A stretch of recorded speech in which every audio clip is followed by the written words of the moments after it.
Үйге теледидар келгенде кітап оқуды ұмытып қалдым. Табалдырығыма көлік кеп тоқтағанда жаяу жүруді ұмыттым. Қолыма ұялы телефонды алғанда хат жазу ұмытылды. Үйге компьютер келгенде мен уақытты бағалауды доғардым. Үйіме кондиционер алғанда самал іздеп ағаштың саясында отыруды қойдым. Тас қалаға көшкенімде батпақтың көк шалғанның иісін ұмыттым. Банк пен картаға тәуелді болғалы бері ақшаның құнын ұмыттым. Әтірдің иісіне байланғалы гүлдің шопарын ұмыттым. Фастфуд жегелі үйдің тамағының дәмін ұмыттым. Үнемі жүгіре беріп тоқтап тыныстауды ұмыттым. WhatsApp пайда болғалы бері сөйлесу мен әңгіме айтуды ұмыттым. Біз өлгенде ақшамыз банкте қалады. Алайда біз тіріміз.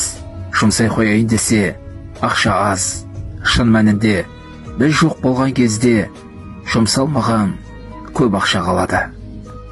Бірде Қытайдың бір магнат кәсіпкері қайтыс болыпты. Оның жесірі банкте қалған миллиардтаған ақшаға ие болып қалыпты. Жесірі күйеуінің көлік жүргізушісіне тұрмысқа шығады. Сол көлік жүргізушісі айтыпты: мен өмір бақи бастығыма жұмыс істедім деп ойлаушы едім.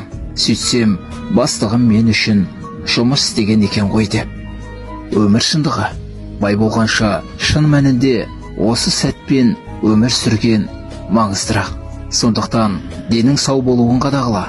Кім-кімге жұмыс істейтіні маңызды емес. Соңғы үлгідегі ұялы телефонның 70% функциясы қажетсіз. Қымбат көліктегі жылдамдық пен сәндік дүниелердің 70% қажетсіз. Егер үлкен виллаң болса, соның 70% жерін ешкім қолданбайды.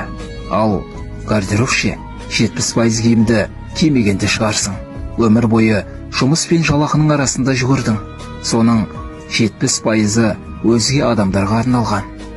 Сол себепті өзімізге тиесілі 30% өмірді лайықты қорғап қолданайық.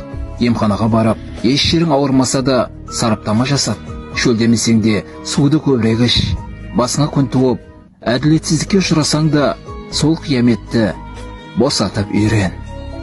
Сенікі дұрыс болып тұрса да үндемеуді үйрен.